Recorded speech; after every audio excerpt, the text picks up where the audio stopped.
Basic Time with Elfrida. Di masa pandemi ini kalian diharuskan untuk belajar dari rumah atau study from home. Pastinya ada beberapa materi yang tidak kalian pahami karena pembelajarannya hanya secara online. Nah, salah satunya adalah pada bab pertama kelas 12, yaitu listrik dinamis. Nah, untuk menjawab keresahan kalian itu, di sini saya akan membuat video pembelajaran tentang listrik dinamis. Nah, di dalamnya saya akan menjelaskan beberapa besaran yang digunakan dalam listrik dinamis dan juga kegunaannya di dalam kehidupan sehari-hari. Sudah siap untuk mempelajari semuanya? Kalau sudah siap, ayo kita mulai. Oke, jadi kita akan mempelajari 3 besaran listrik, yaitu yang pertama adalah kuat arus listrik, kemudian ada tegangan atau kita juga biasa sebut dengan beda potensial, kemudian kemudian yang ketiga adalah hambatan listrik. Nah, kita akan mempelajari hubungan ketiga besaran tersebut dalam suatu rumusan matematis yang biasa kita sebut dengan hukum Ohm.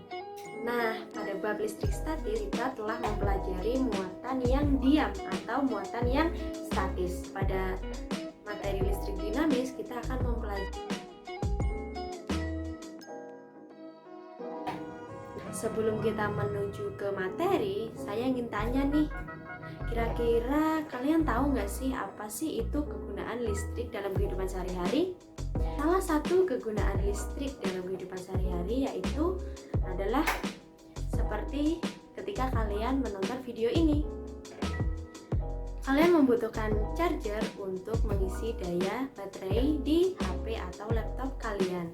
Kegunaan lain dari listrik yaitu ketika kalian panas nih, kalian butuh kipas tapi tangan kalian terlalu lelah untuk mengipaskan. Kalian pasti butuh kipas angin. Nah, untuk menghidupkan kipas angin, kalian harus mencolokkannya terlebih dahulu ke sumber tegangan. Jadi, itulah ketiga contoh kegunaannya di dalam kehidupan sehari-hari. Kita sudah tahu beberapa contoh penggunaan listrik dalam kehidupan sehari-hari. Nah, contoh lain yaitu adalah penggunaan listrik untuk menyalakan lampu. Kira-kira kalian tahu nggak kenapa lampu di sini bisa nyala? Kita andaikan kalian sedang berada di atas perahu di suatu aliran sungai. Nah, ketika kita menyebut ada aliran sungai, maka sebenarnya yang kita sebut sebagai aliran sungai itu merupakan aliran airnya, bukan? Nah, hal ini juga berlaku pada aliran listrik. Sebenarnya yang kita sebut sebagai aliran listrik itu adalah adanya aliran elektron di dalam suatu kawat pengantar. Kita tahu bahwa arus listrik itu terjadi karena adanya perpindahan muatan negatif atau perpindahan elektron. Tapi dari mana ya perpindah elektron itu? Nah, jadi elektron itu berpindah dari kutub negatif menuju kutub positif.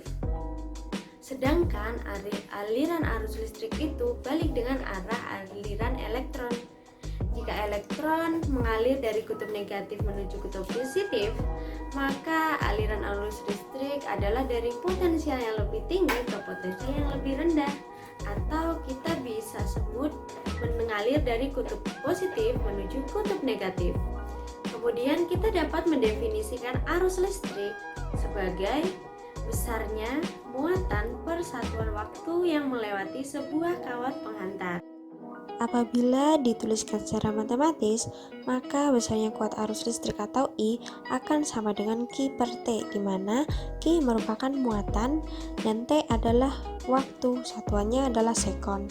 Kemudian kita juga tahu bahwa besarnya Q atau muatan akan sama dengan jumlah muatan dikalikan dengan muatan elektron, atau kita juga dapat menuliskannya kembali sebagai I sama dengan NE per T, di mana N merupakan jumlah elektron, E merupakan muatan elektron. Arah arusnya listrik dibedakan menjadi 2, yaitu yang pertama adalah listrik searah atau direct current, atau kita bisa mengenalinya dengan listrik DC. Nah, listrik DC mengalir satu arah saja, seperti aliran sungai yang saya sebutkan tadi. Kira-kira apa ya contoh dari arus listrik DC? Nah, salah satu contohnya tidak usah jauh-jauh, yaitu perangkat yang kalian gunakan untuk menonton saya, yaitu bisa HP, bisa laptop.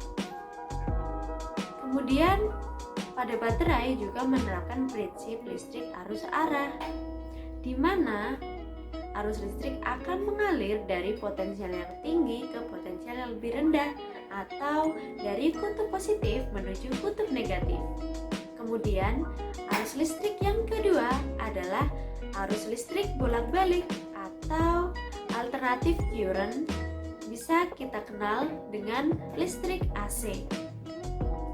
Tidak seperti listrik DC, maka listrik AC itu bisa bergerak dari kanan ke kiri atau kiri ke kanan. Contoh dari listrik AC itu adalah listrik yang mengalir di rumah kalian. Dari tadi kita itu hanya membicarakan bahwa listrik itu bisa mengalir. Tapi kalian pernah berpikir nggak sih kenapa arus listrik itu mengalir? Karena kalau kita pikir ketika kita melakukan pergerakan, pasti kita akan membutuhkan energi. Dan dari mana ya kira-kira listrik memperoleh energi untuk bisa bergerak atau mengalir? Nah, jawabannya adalah untuk memahaminya, mari kita kembali mempelajari lagi tentang hukum kekekalan energi. Di sini terdapat bola yang terletak jauh di atas tanah. Bola di ketinggian tersebut memiliki sebuah energi dari energi gravitasi yang kita sebut sebagai energi potensial. Ketika bola tersebut dijatuhkan, maka energi potensial yang dimiliki oleh benda tersebut berubah menjadi energi kinetik karena adanya pergerakan. Nah, pada arus listrik, adanya energi potensial muatan itu disebabkan karena adanya gaya Coulomb. Energi yang digunakan untuk memindahkan satu muatan listrik sebesar 1 Coulomb itu dinamakan dengan tegangan, atau kita juga bisa menyebutnya sebagai beda potensial. Tegangan dalam bahasa Inggris dinamakan sebagai voltage. Dari itulah kita bisa menyimbolkan tegangan sebagai V besar dengan satuan volt. Kemudian kita akan mempelajari lebih jauh tentang apa itu hukum Ohm. Hukum Ohm berbunyi bahwa arus listrik akan berbanding lurus dengan tegangan listrik dan akan berbanding terbalik dengan hambatan listrik. Hal ini berarti bahwa arus listrik akan bernilai semakin kecil ketika hambatan yang ada pada suatu rangkaian bernilai semakin besar. Nah, apabila dirumuskan secara matematis, maka hukum Ohm ini akan memiliki rumusan sebagai berikut, di mana I atau arus listrik satuannya adalah ampere, jangan lupa, akan sama dengan tegangan dibagi dengan hambatan. Tegangan di sini disimbolkan dengan V besar yang memiliki satuan volt dan hambatan disimbolkan dengan R besar, dan sesuai dengan penemunya maka hambatan memiliki satuan ohm. Besarnya hambatan pada rangkaian itu bisa berbeda-beda. Mengapa berbeda-beda? Karena disebabkan oleh beberapa faktor yang akan saya jelaskan. Faktor yang pertama yaitu jenis bahan resistor. Jenis bahan resistor sangat mempengaruhi resistivitas atau kemampuan menghambat suatu resistor dalam suatu rangkaian. Kemudian yang kedua adalah panjang. Semakin panjang kawat, maka resistivitasnya akan semakin besar. Nah, untuk memahaminya, asumsikan bahwa aliran listrik merupakan suatu aliran sungai. Nah, apabila sungainya lebih panjang, maka air akan sampai lebih lama daripada sungai yang panjangnya lebih pendek daripada sungai pertama. Hal ini juga berlaku pada rangkaian listrik. Jika hambatan itu sangat panjang, maka datangnya arus listrik akan semakin lama. Berlaku juga sebaliknya. Kemudian faktor yang ketiga adalah suhu. Semakin besar suhu, maka akan semakin besar resistivitasnya. Tapi kenapa suhu bisa berpengaruh ya? Nah, jawabannya adalah Ketika suhu semakin naik, maka partikel atau atom-atom yang ada di kawat pengantar tersebut akan semakin bergerak tidak terkendali, bertabrakan satu sama lain, bertabrakan dengan teman-temannya. Jadi perjalanan arus listrik akan semakin terhambat. Kemudian yang keempat adalah luas. Nah, kita asumsikan lagi nih sebagai sebuah aliran sungai. Jika sungai lebih besar, maka air akan melaju dengan lebih cepat. Jika lebar sungai lebih sempit maka aliran air juga tidak akan terlalu cepat. Nah, hal ini juga berlaku nih pada aliran listrik. Kalau hambatannya luas, maka arus listrik akan dapat melaju dengan mudah dibandingkan dengan hambatan yang berukuran lebih kecil.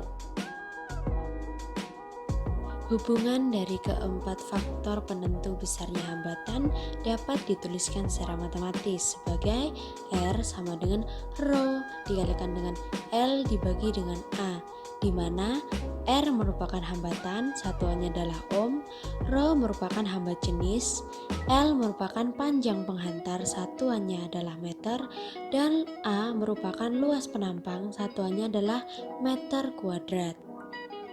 Kita tahu kan bahwa suhu itu juga sangat berpengaruh pada besarnya hambatan pada sebuah rangkaian. Nah, suhu ini juga berpengaruh pada nilai hambat jenis masing-masing bahan jika bahannya itu berbeda. Kita dapat mencari hambat jenis itu menggunakan rumusan seperti ini, di mana Rho akan sama dengan Rho 0 dikalikan dengan 1 ditambahkan dengan alfa delta T. Rho itu merupakan hambat jenis yang kita cari. Kemudian Rho 0 merupakan hambat jenis mula-mula. Kemudian alfa merupakan koefisien suhu. Dan delta T tentu adalah perubahan suhu. Kemudian hambatannya dapat kita cari dengan rumusan matematis seperti ini, di mana R besar sama dengan R0 dikalikan 1 plus alfa delta T, di mana R itu merupakan hambatan yang kita cari pada suhu tertentu. R0 merupakan hambatan mula-mula. Alfa merupakan koefisien suhu hambatan jenis per derajat Celcius. Sedangkan delta T tentu saja adalah perubahan suhunya. Oke, jadi karena tujuan awal kita sudah tercapai, yaitu kita mempelajari arus listrik, tegangan listrik, hambatan listrik, dan juga hukum Ohm serta rumusan matematisnya, maka kita akhiri dulu video kali ini. Saya berharap semoga video ini bermanfaat untuk kalian, dan jangan lupa pergunakan waktu kalian di rumah untuk hal-hal yang positif seperti berolahraga, kemudian belajar, kemudian beribadah. Sekian dulu video dari saya. Terima kasih.